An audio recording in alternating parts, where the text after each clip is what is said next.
On a mis en place avec le docteur, Véronique Mondin, au service d'infectiologie du CHU de Nice, sur les cystites récidivantes avec justement une tisane de terrain et qui donne de très, très bons résultats.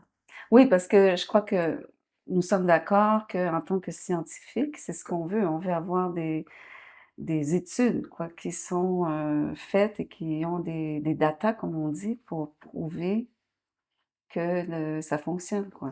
Oui, c'est un petit peu dans cet esprit-là qu'on l'a fait pour, alors moi je voulais vraiment essayer de mettre au goût du jour la tisane, hein, Ouais. l'infusion et donc on a travaillé là-dessus et pour justement montrer Mmh. qu'on peut, qu'on peut être efficace et surtout là, voilà, on est sur le terrain parce que on a reçu des patientes donc qui étaient sous antibiotiques des fois depuis, des années.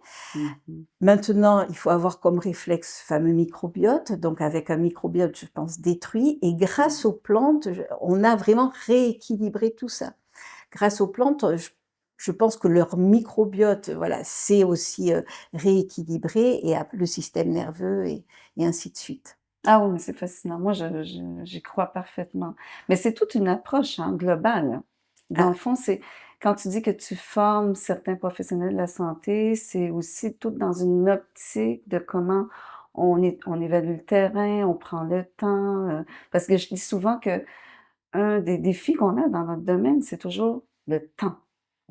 Donc une consultation dans ton concept, ça serait combien de temps? au moins, je pense, la première consultation, elle doit être entre 30 et 45 minutes, je pense, parce que Ouais. justement, il faut comprendre la personne et des fois, on se rend compte que finalement, certaines personnes, on leur dit: «Ça va?» et elles diront: «Oui, tout va bien» et puis si on commence à fouiller un peu, ben non, elles sont stressées, elles dorment pas si bien que ça et donc il va vraiment falloir aller là-dessus parce qu'on se rend compte que tout est lié Mmh mh. et que surtout le stress est dramatique pour l'organisme, donc ne serait-ce que ça et on a la grande chance et me quand j'ai écrit ce dernier livre, j'ai été très émue parce qu'en fait, je me suis rendu compte qu'il y avait toujours la plante qui était là quelque part, voilà et là, pour le stress, on a ces fameuses plantes adaptogènes qui Mmh. n'ont pas d'égal, en fait, en médicaments Mmh mh. et qui sont des merveilles de la nature donc voilà, je me suis dit: «Même là, voilà, on a des plantes et des plantes géniales». Ah oui, oui, oui, d'ailleurs, on en parle de plus en plus de ces plantes, adaptogènes.